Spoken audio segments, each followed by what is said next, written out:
y esperamos hasta ahí 5 para comenzar la reunión.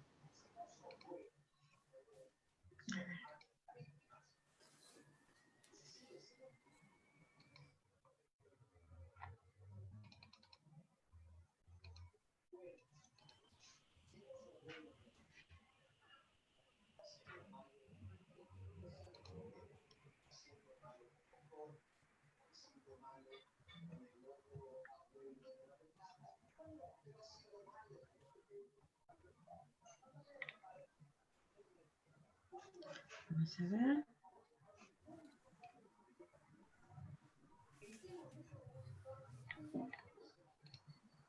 Ya estamos en Facebook.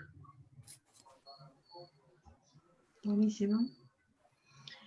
Bueno, si quieren empezamos la charla de hoy, que la está dando el doctor Augusto Miroli, que es médico hematólogo del Hospital Churruca, y nos va a hablar de los cuidados que debemos tener los pacientes oncohematológicos en esta época de pandemia.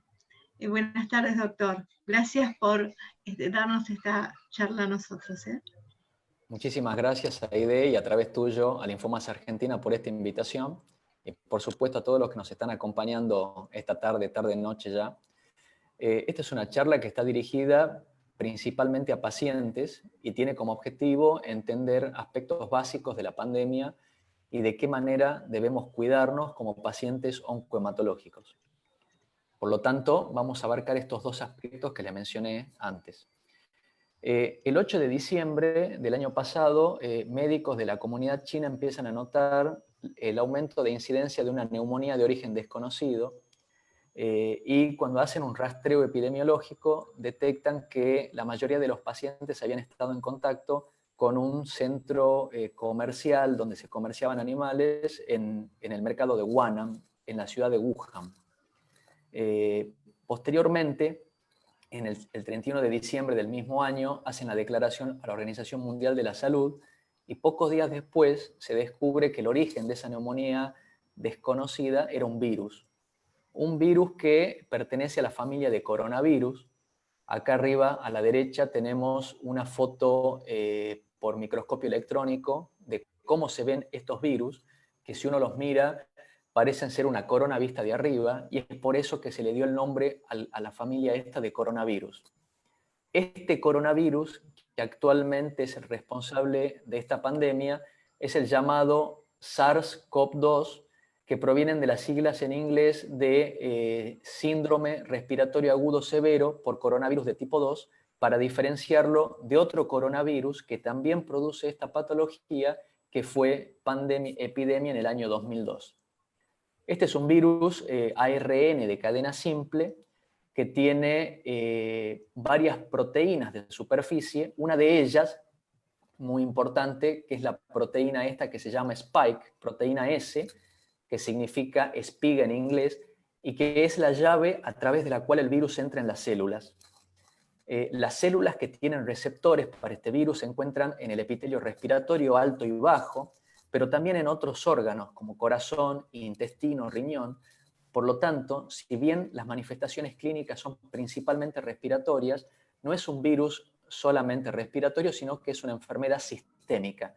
Es decir, cuando afecta, puede afectar a toda la economía corporal. Hay otras proteínas también que tienen menos importancia desde el punto de vista del desarrollo farmacológico, pero sobre esta proteína es sobre la que se están haciendo test de vacunas para encontrar anticuerpos neutralizantes, sobre esa proteína Spike. Este no es el único coronavirus humano que nos afecta. Aquí a la izquierda ven que desde la década del 60 se fueron descubriendo distintos coronavirus. 4 de ellos son virus que afectan solamente la vía respiratoria alta y dan resfríos comunes, pero ya desde el año 2002 aparecieron 3 zoonosis producto de coronavirus. Zoonosis quiere decir que son infecciones que pasan desde animales a otros animales y de ahí al ser humano. En el año 2002 apareció una epidemia que saltó desde los murciélagos a una especie de comadreja, que generó también un síndrome respiratorio agudo, por eso se llamó SARS-CoV, y que después se transmitió entre humanos. Por causas que se desconocen, esta epidemia se autoextinguió, probablemente por mutación viral, generando una tasa de letalidad del 10%. 10 años después, en Arabia Saudita, apareció otro coronavirus que saltó de los murciélagos a los camellos y de estos a los humanos, generando también un síndrome respiratorio, en este caso se le puso del Middle East, del Medio Oriente, para diferenciarlo y se le llamó MERS coronavirus. También generaba un síndrome de distrés respiratorio muy importante con una tasa de letalidad de aproximadamente 1/3 de los pacientes.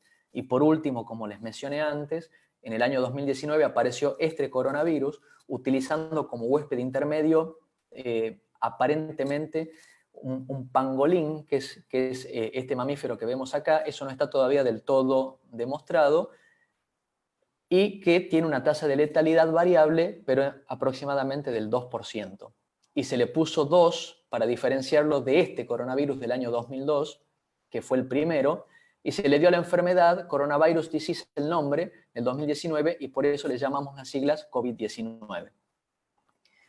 ¿Cómo se transmite la enfermedad? Lo conocemos muy bien por los medios de comunicación. La enfermedad se transmite por personas infectadas a través de las gotas de flush, como llamamos, y eso se puede hacer por aerosolización, es decir, por vía directa.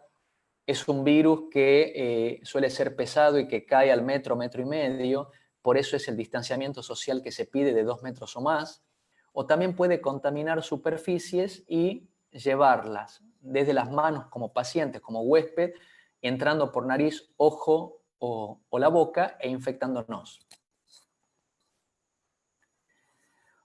Un dato que quiero resaltar es que en varios relevamientos se determinó que casi la mitad de los contagios se producen en la etapa presintomática, es decir, antes que el paciente sepa que tiene síntomas y por lo tanto se detecte la enfermedad. Quiere decir que tenemos que considerar a cualquier persona que nos rodea, salvo que sea un conviviente, como un potencial enfermo, ya que, como les dije, la mitad de los contagios de las personas que van a tener síntomas se producen antes que estos síntomas se desarrollen, y hay una proporción de pacientes que aún desconocemos que son totalmente asintomáticos. Como les mencioné antes, el virus también se puede contagiar a través de su permanencia en las superficies. Aislado en el aire vive aproximadamente 3 horas, en cobre 4 horas, en cartón y probablemente en la ropa, que es lo más parecido al cartón, casi un día, pero en superficies plásticas y de metales llega a vivir hasta 3-4 días. Esto nos da la pauta de lo importante que es evitar tocar superficies plásticas o de metal, sobre todo muy tocadas, como ser picaportes, pasamanos, en el transporte público, y limpiar las superficies del hogar en la medida que podamos con los elementos que tenemos que hacerlo. Alcohol al 70% o lavandina diluida, depende de la superficie que estamos por limpiar. Otro aspecto que ya también es conocido por todos son cuáles son las manifestaciones clínicas de la enfermedad. Bueno, es un virus principalmente respiratorio, pero es una enfermedad sistémica. El 80% de los pacientes cursan con fiebre. Otros síntomas pueden ser dolor de garganta, tos, dificultad para respirar. La dificultad para respirar es un signo de gravedad, obliga a la consulta inmediata. Y en los primeros reportes en China no se había detectado, pero después, cuando el virus pasó a Europa, apareció la pérdida del olfato y la alteración del sabor, que sucede en casi 2/3 de los pacientes, ya sea antes, durante o después del episodio febril, y es algo no patognomónico, pero muy característico de esta patología. Por lo tanto, ante la pérdida súbita del olfato, hay que hacer la consulta, porque en este contexto es muy probablemente una manifestación de la enfermedad. Esta es una enfermedad que va cursando por etapas, y esto es importante entenderlo a los fines de comprender cuál es el desarrollo farmacológico que se está buscando para esta enfermedad. Luego de que se produce el periodo de incubación y el contagio, aparece una etapa de actividad viral en la cual el virus aprovecha para reproducirse en estas células para la cual tiene la cerradura y produce infección principalmente de la vía aérea superior. Posteriormente, el virus puede bajar a pulmón y producir neumonías, que pueden ser leves o moderadas, pero después de un tiempo, y como vemos en este triángulo rojo, el virus deja de actuar y da lugar al sistema inmunológico, que en algunos pacientes se puede equivocar y producir una respuesta inmune exagerada, demasiado potente, que es lo que se llamó también tormenta de citoquinas, y es lo que termina dando en definitiva el distrés respiratorio y la falla multiorgánica. Es por eso que es importante comprender que en esta primera etapa, en donde vemos el triángulo celeste, es donde debería actuarse con antivirales, y en la etapa donde está el triángulo rojo ya debería actuarse con fármacos antiinflamatorios porque el virus dejó de actuar. Una pregunta que tenemos y una duda que tenemos con los pacientes es el plasma de convalecientes. Ustedes saben que el plasma de convalecientes es algo que está bastante fomentado por los medios a nivel mundial y aquí en la Argentina como una posibilidad de tratamiento. No hay nada que haya demostrado por ahora eficacia contundente, no está aprobado, sigue siendo experimental y el consenso al que llegamos es que probablemente en esta etapa intermedia, en donde el virus genera una enfermedad moderada, está en pulmón y todavía no desencadenó la respuesta inflamatoria, sea o pudiera ser efectivo. Más allá, cuando el paciente ya entró en la etapa inflamatoria de distrés respiratorio, probablemente ya no tenga eficacia porque ya no es el virus el que está actuando, contra el cual actuarían los anticuerpos de una persona que se enfermó, sino ya el propio sistema inmune del individuo, que sería el que estaría generando el daño. Esta etapa, la intermedia, es donde solemos dar el plasma de convalecientes. ¿Cuáles son las formas clínicas de presentación? Bueno, por suerte, y a diferencia de lo que pasó con otras pandemias por coronavirus, la mayoría de los pacientes tienen formas leves a moderadas, es decir, formas con afección de la vía aérea superior o neumonías leves, eso se da en el 80% de los casos. Solo un 15% de los pacientes evolucionan a formas severas. Llamamos formas severas a aquella neumonía que requiere oxígeno y solo el 5% a formas críticas, y llamamos formas críticas a aquellas en donde el paciente necesita la unidad de cuidados intensivos, principalmente porque oxígeno no es suficiente y probablemente necesita un respirador para poder cumplir con la función respiratoria. La tasa hoy de mortalidad de esta enfermedad ronda en torno entre el 2 al 3%, que es aproximadamente el porcentaje que está manejando la República Argentina, pero es muy variable de acuerdo a los países. En la pandemia en España y en Italia llegó al 10%, después podríamos discutir por qué, no tenemos claro, probablemente sea la edad de los pacientes, probablemente sea el desborde del sistema sanitario. Y un tema que tampoco conocemos, pero que es muy importante a los fines del contagio, es la proporción de pacientes asintomáticos, es decir, aquellos enfermos infectados que no sabrán nunca que se enfermaron.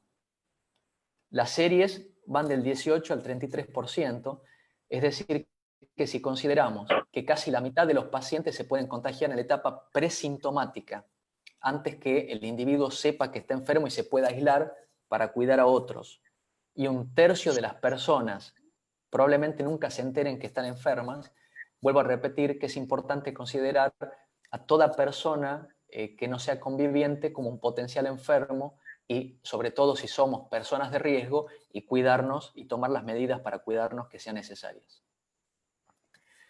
¿Cuáles son los factores de riesgo que son conocidos de tener una evolución severa de esta patología? Como todos saben, la edad es un factor de riesgo bien conocido y se pone como punto de corte los 60-65 años.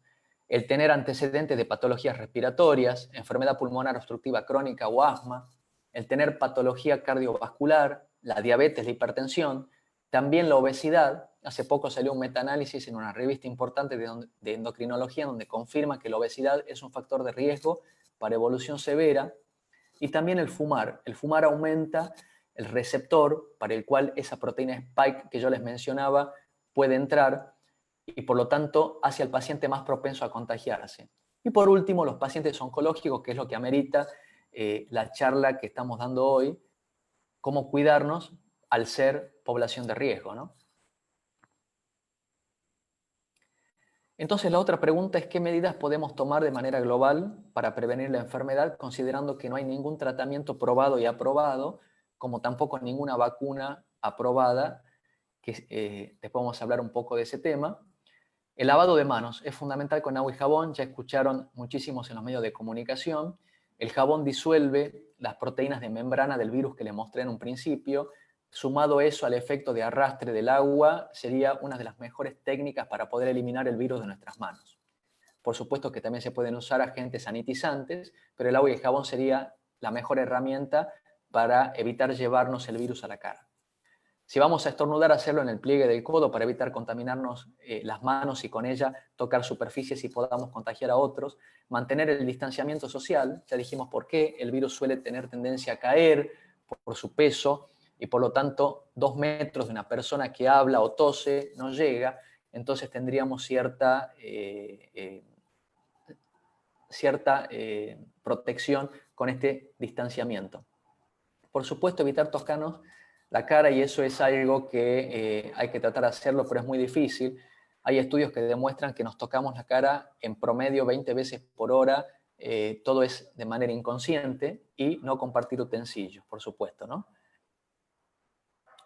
Desde el punto de vista del desarrollo farmacológico, y como les mostré en las etapas de la enfermedad, hay una etapa viral y hay una etapa inflamatoria, y por lo tanto se están investigando agentes antivirales y agentes antiinflamatorios, y repito, ninguno demostró eficacia de manera fehaciente.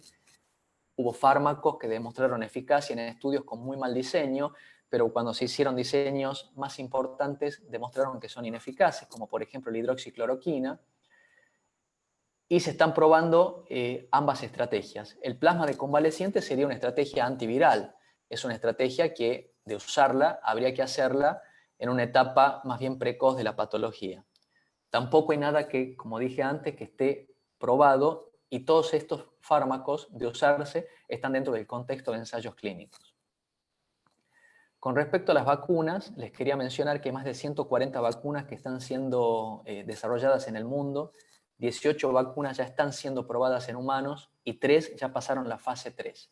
Es decir, que ya demostraron ser seguras, lo que les falta es demostrar su efectividad, demostraron que producen anticuerpos, lo que falta ahora es demostrar si tienen eficacia clínica. Es decir, hay 3 vacunas que son seguras, que producen anticuerpos, pero que todavía no sabemos si eso evita que nos enfermemos o en aquellas personas que se enferman que tengan una evolución a patologías severas. Y eso es lo que se está por demostrar en estos ensayos de fase 3, en una etapa que es histórica en la medicina en cuanto a la velocidad en la cual se van haciendo los estudios. ¿Qué tenemos con respecto a la medicina basada en la evidencia en los pacientes oncohematológicos? Y en este sentido quise enfocar, en primer lugar, haciéndome 2 preguntas. La primera pregunta es si, al ser un paciente oncológico u oncohematológico, tengo un mayor riesgo de infectarme que la población en general, y la respuesta contundente es no. Los números que ven ahí son las citas bibliográficas, todas de revistas prestigiosas en la comunidad médica y revisadas por pares. No hay más riesgo de contagiarse. Hay algunos reportes que establecían que los pacientes oncológicos tenían más riesgos de contagiarse, pero después se estableció que eso depende del nivel de contacto que tengan con el sistema de salud. Como ustedes bien saben, los hospitales, los sanatorios, etcétera, son centros de alto riesgo de contagio por el flujo de pacientes. Por lo tanto, cuanto más necesite una persona el sistema de salud, tanto más riesgo tiene de contagiarse. Eso no quiere decir que no hay que consultar por patologías importantes, como cardiovasculares, neurológicas, oncológicas, hay que consultar, las consultas tienen que seguir, pero el riesgo aumenta siempre y cuando tengamos un mayor nivel de contacto con el sistema. La patología oncológica per se no aumenta el riesgo de contagio. Y con respecto a la segunda pregunta, si el tener una patología oncológica predispone a tener una enfermedad severa, la respuesta es sí. Y ahí es donde viene la importancia de cuidarnos más que lo habitual. Distintos estudios sobre un número de pacientes, sobre distintos números de pacientes, en general muy pocos, 18, 28, 37, 800, oncológicos en general y algunos oncohematológicos en esas cohortes, demostraron que el riesgo de evolución a severidad es entre el 40 y el 50%. Si recordamos lo que vimos antes, que la población general tiene un riesgo del 15%, tenemos que decir que tener una patología oncológica nos pone en 3 veces más riesgo de tener una evolución severa. Pero esto, por supuesto, no es homogéneo, no todas las patologías oncológicas son iguales. Entonces, con respecto a la búsqueda bibliográfica de qué tenemos en la evidencia médica en pacientes oncohematológicos en particular, encontré 2 estudios con muy pocos pacientes. Por un lado, 128 pacientes oncohematológicos internados, de los cuales 13 estaban infectados con distintas patologías: leucemia mieloide aguda, linfoide aguda, linfoma no-Hodgkin, mieloma múltiple y síndrome mielodisplásico. Y otro estudio sobre 35 pacientes internados oncohematológicos infectados, también con distintas patologías, mieloma múltiple, leucemia linfática crónica, etc., se vio que la probabilidad de evolución a severidad, al igual que lo que se había visto con patologías oncológicas, es alta. Y en este caso llega hasta el 60-70%. Por supuesto que estos estudios tienen un sesgo, que son pacientes que están internados, y que están internados porque su estatus de patología es severo. Por lo tanto, es esperable que la evolución sea un poco más desfavorable que la de los pacientes oncohematológicos en general. Hoy por hoy, a ciencia cierta, no tenemos números concretos con respecto a qué proporción de pacientes oncohematológicos pueden evolucionar a formas severas. Sin embargo, tenemos bastante consensos porque desde las distintas sociedades científicas, y sobre todo desde la Sociedad Argentina de Hematología, pensamos que los pacientes que tienen más riesgo son aquellos que hicieron quimioterapia en los últimos 12 meses o los que están bajo tratamiento corticoideo crónico, aquellos pacientes que tienen descenso del recuento de neutrófilos, neutropenia secundaria por quimioterapia, aquellos pacientes que se hicieron un trasplante autólogo de médula en los últimos 2 años, es decir, un autotrasplante medular, o aquellos que se hicieron un trasplante alogénico, es decir, con otra persona en los últimos 3 años, o aquellos pacientes que tienen una deficiencia severa por gamma globulinas, como nos sucede con algunas patologías, a veces como el mieloma múltiple o la leucemia linfática crónica, o secundaria a algunos tratamientos, en donde podría predisponer más a una evolución severa y permitir al virus una replicación más rápida. Esto es consenso, no hay nada fehacientemente demostrado en medicina basada en la evidencia con respecto a este punto. ¿Cómo tenemos que actuar entonces desde el punto de vista oncológico en esta pandemia, como médicos que tratamos pacientes? Como les mencioné antes, las distintas sociedades científicas rápidamente, al principio de la pandemia, empezaron a establecer guías y consensos para dar algunas pautas de manejo.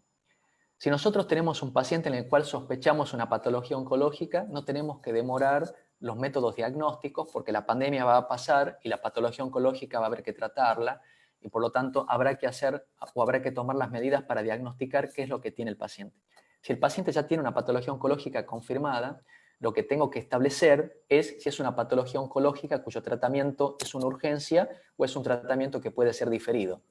Si es este caso el que el paciente puede diferir el tratamiento, lo vamos a hacer, a esperar que la pandemia va a pasar, a esperar que esto pase, que pase el famoso pico que tanto estamos esperando, para poder tratarlo con menos riesgo. Si es una patología oncológica que es rápidamente evolutiva, muy sintomática y que tiene un potencial de ser curada con tratamiento, hay que hacerlo. Hay que actuar desde el punto de vista oncológico y cuidar al paciente en la internación en la medida de lo posible.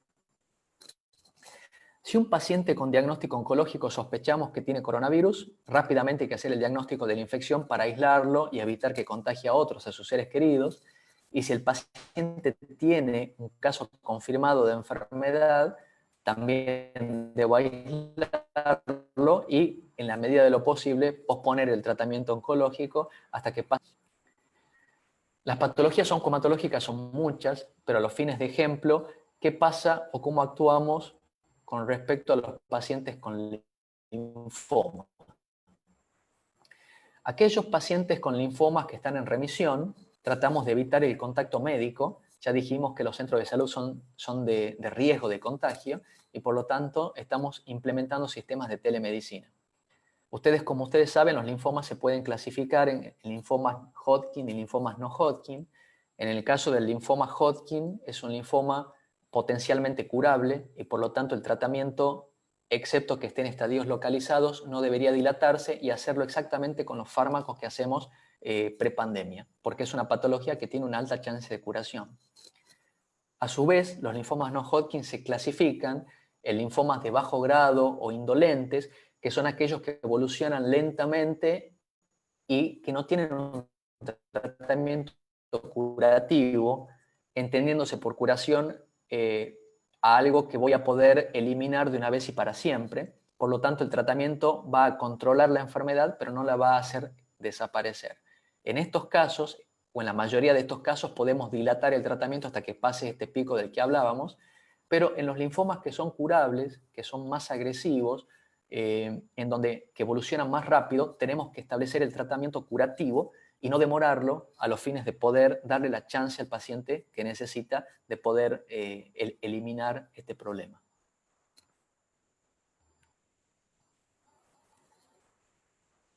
Ya dijimos entonces que algunos pacientes oncohematológicos tienen un riesgo mayor de contagio y hablamos que no hay un tratamiento curativo ni una vacuna efectiva al momento actual. Por lo tanto, lo único que nos queda es la prevención. Y ya mencionamos cuáles son las medidas generales de prevención.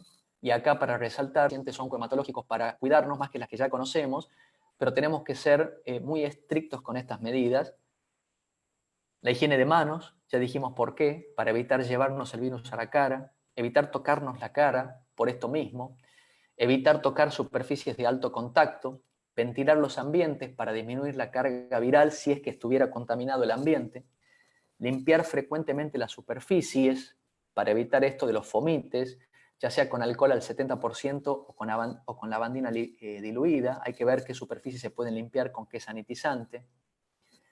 Tratar de permanecer en el domicilio, y esto es altamente recomendado, y vuelvo al ejemplo que casi la mitad de los pacientes pueden contagiar sin saberlo antes de tener el primer síntoma, y que si consideramos que un 30% de las personas pueden ser asintomáticas, existen muchas personas a nuestro alrededor que pueden estar enfermas y que pueden no saberlo y que pueden contagiarnos. Entonces tenemos que considerar, y vuelvo a hacer esto, hacer hincapié porque creo que es lo más importante, tenemos que considerar a todas las personas que nos rodea potencialmente enferma y tenemos que tomar las medidas adecuadas de resguardo. El tapaboca en la comunidad, que fue un tema muy discutido, hace muy poco se publicó un metaanálisis que demuestra su efecto en la comunidad. El tapaboca común, no hace falta un barbijo quirúrgico, el barbijo quirúrgico solamente para el personal sanitario. Mantener el distanciamiento social, por lo que dijimos esto de la caída del virus. Y una cosa importante, para toda población de riesgo, no tan solo para los pacientes oncológicos, sino también para aquellos pacientes con patologías pulmonares o cardiovasculares, es la vacunación antigripal y contra el neumococo. Obviamente son vacunas que están dirigidas contra otros agentes, pero agentes que, si los tenemos de manera simultánea, pueden hacer que la evolución pulmonar de la infección por coronavirus sea más grave. Y por lo tanto sería importante no tener esta coinfección. Con respecto, un par de palabras a la vacuna antigripal, existen dos vacunas antigripales, la trivalente y la cuadrivalente. Ambas son igualmente efectivas y hay que aplicarlas todos los años. Y también hay dos vacunas contra el neumococo, una que actúa contra 23 cepas de neumococo y otra contra 13 cepas de neumococo. A priori, uno diría, preferimos vacunar con las de 23 cepas porque es más amplio el espectro contra el cual estamos vacunando, y eso puede ser así. El problema es que esta vacuna es menos inmunogénica, es decir, que tiene menos poder de generar defensas, y por otro lado no elimina el estatus de portador. Hay una proporción de personas que podemos tener el neumococo en nuestra garganta y ser dispersadores de esta enfermedad, cosa que sí lo hace la vacuna contra los 13 serotipos, elimina rápidamente el estatus de portador. Por eso es que los esquemas de vacunación contra el neumococo primero aconsejan dar la vacuna de 13 serotipos para eliminar ya urgente el estatus de portador y luego del año poder dar la vacuna contra 23 serotipos para poder ampliar el espectro de cepas contra el cual estaría vacunado y a los 5 años, como esta vacuna es poco inmunogénica, hacer un refuerzo de esta vacuna de 23 serotipos. El problema es que la vacuna contra 13 serotipos salió después al mercado que la vacuna contra 23 serotipos y muchos pacientes ya están vacunados contra esta última. Por lo tanto, si ese fuera el caso, si ya tengo la vacuna contra 23 serotipos, debo darme la vacuna contra 13 serotipos, dejando pasar un año al menos para eliminar el estatus de portador si lo tuviera y después hacer el refuerzo a 5 años de la de 23 serotipos porque esa vacuna es poco inmunogénica y así estaría protegido contra 23 cepas de neumococo que por otro lado son las que más frecuentemente causan neumonía. Y otra cosa que quería aconsejarles es, hoy la información está, como ustedes saben, a todo momento, por lo tanto tenemos que evitar estar permanentemente con noticias al respecto, tenemos que estar informados, pero no tanto, porque la verdad que eso nos puede afectar psicológicamente. Se hace larga o fue muy larga la cuarentena, así que es un tema, y evitar las noticias falsas que también se diseminan a veces más rápido que esta enfermedad. Y para terminar, y a modo de conclusión, este no es el primer coronavirus que nos afecta. Ya hubo en el mundo 2 epidemias por coronavirus. Probablemente tampoco sea el último virus que genere una pandemia. Lo bueno de esto es que la comunidad científica y toda la comunidad alertó por primera vez sobre esta posibilidad de zoonosis. Existieron, existen y probablemente existirán, y seguramente estaremos mejor preparados para la que venga. El virus ya está muy bien identificado, cosa inédita en la medicina. Si pensamos en otras pandemias de hace muchos años, vemos que se demoró años en poder identificar el agente patógeno. En este caso, a los pocos días, ya en enero, estaba identificado el virus, todo su genoma estaba ya prácticamente conocido y se empezó a trabajar inmediatamente, como nunca antes en la historia de la medicina, para encontrar un tratamiento y una vacuna.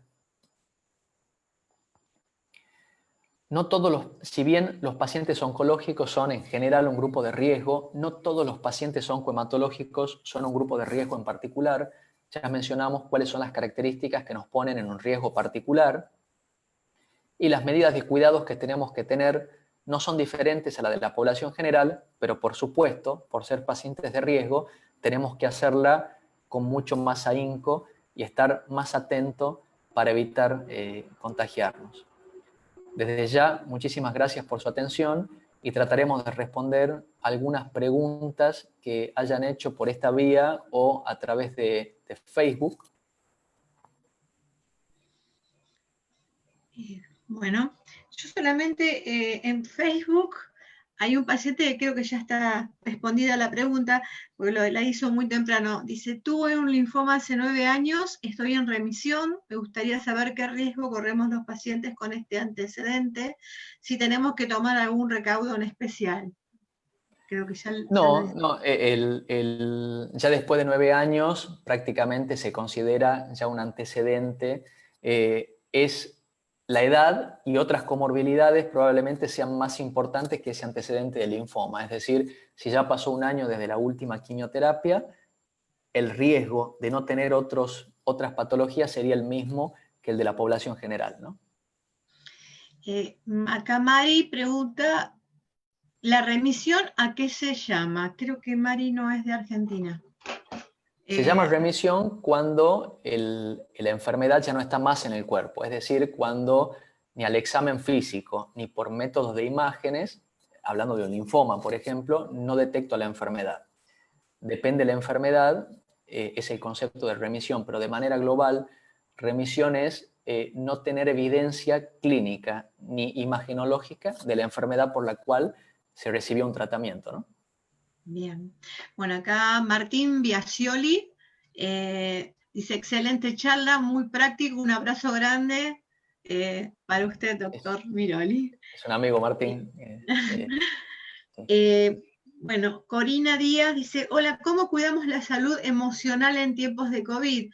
Bueno, nosotros estamos dando charlas prácticamente, bueno, todos los meses. Esta semana dimos con Mariana, que debe estar en el chat, con nuestra psicooncóloga, y repetimos ahora los primeros días de agosto, así que los invitamos a que se junte en nuestros grupos de Zoom, que es por privado, y no sé el doctor si nos quiere agregar algo más.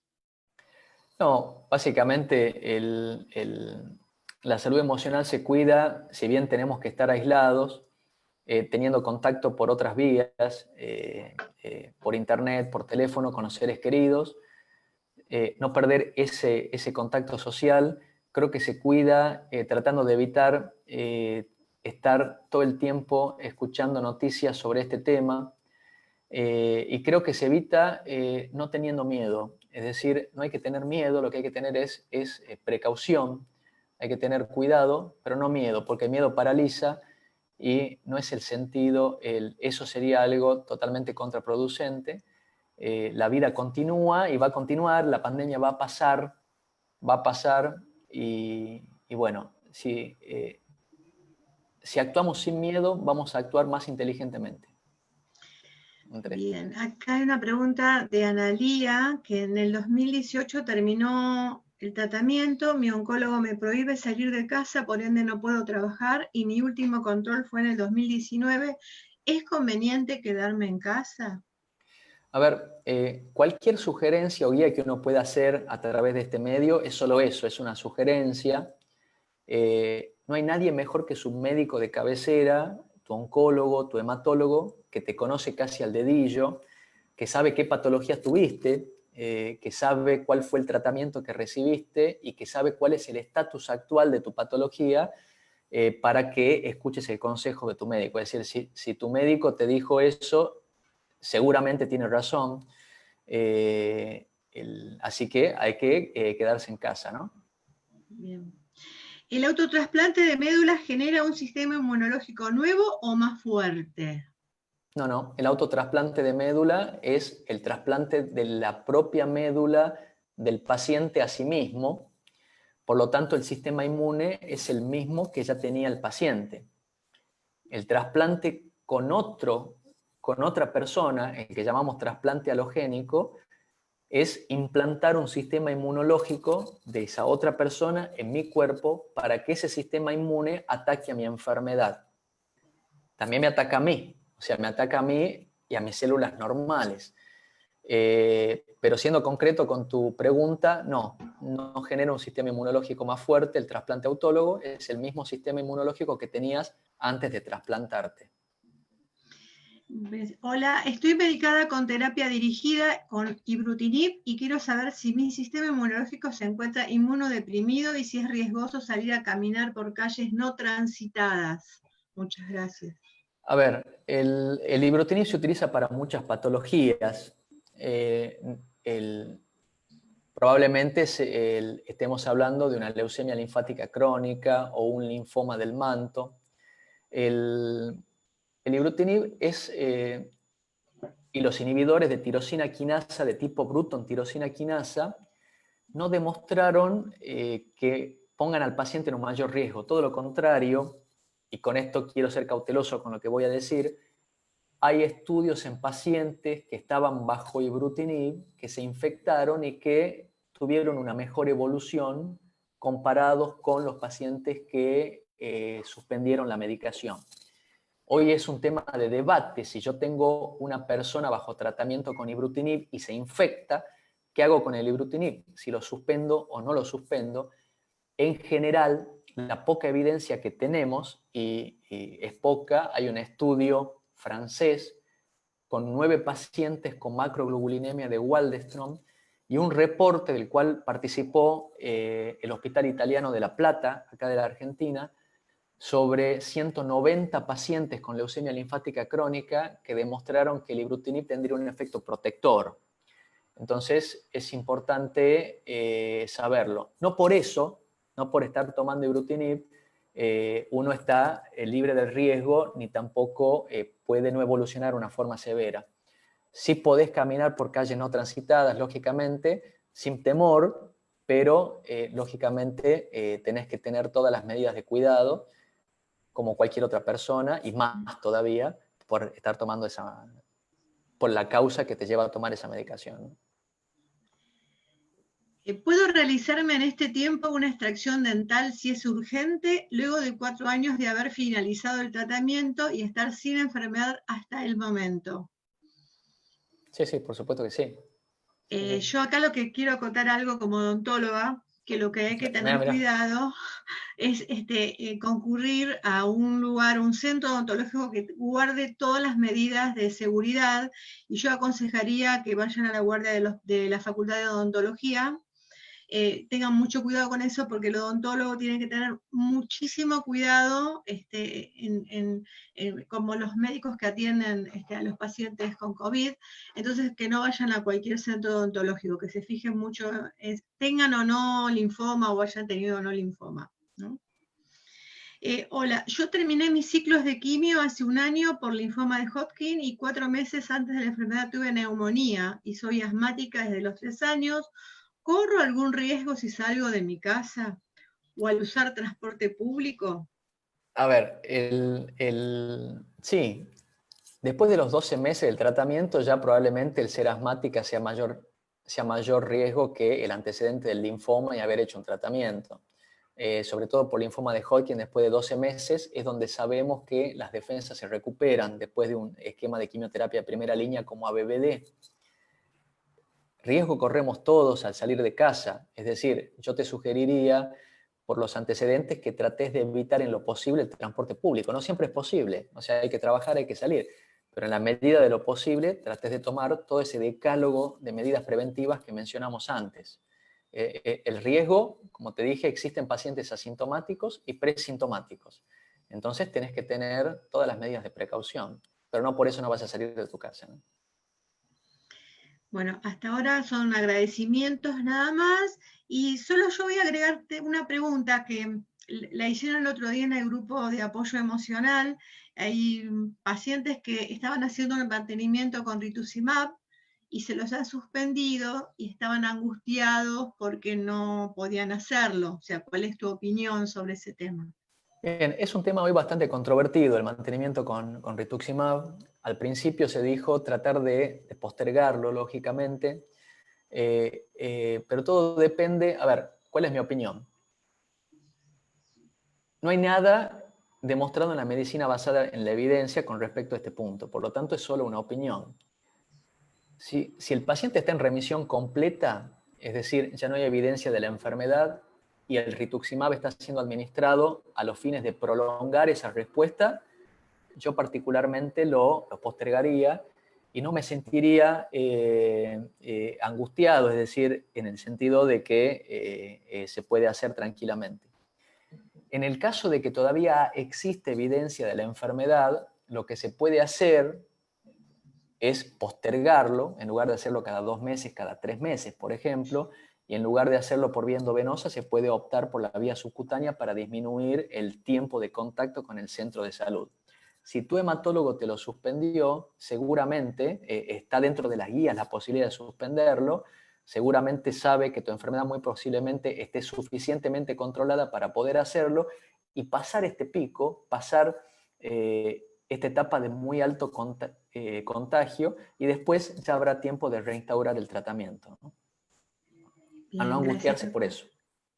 Gracias, doctor. Bueno, son todos agradecimientos y creo que hasta ahora no hay ninguna otra pregunta. ¿Alguien más quiere escribir algo? Aparentemente están todos, ya han preguntado todos, así que bueno, le agradezco un montón, doctor, muy claro todo, como la vez pasada. Y Bueno, creo que, bueno, nos hemos quedado, sabemos que nos tenemos que cuidar, tengamos o no hayamos tenido linfoma, ¿no? exacto, exacto, Eh, exacto. El cuidado sin pánico, sin temor. Tenemos que estar pensando, tenemos que ser inteligentes. Si nos podemos quedar en casa, si tenemos la suerte de poder percibir ingresos y quedarnos en casa, hay que hacerlo, hay que aprovechar esa posibilidad. Si no podemos hacer y tenemos que salir, tenemos que cuidarnos. Se puede hacerlo con cuidado. Y quiero agradecerte, Aide, por la invitación y a través tuyo a Linfomas Argentina y, por supuesto, a todos los oyentes que están aquí escuchándonos.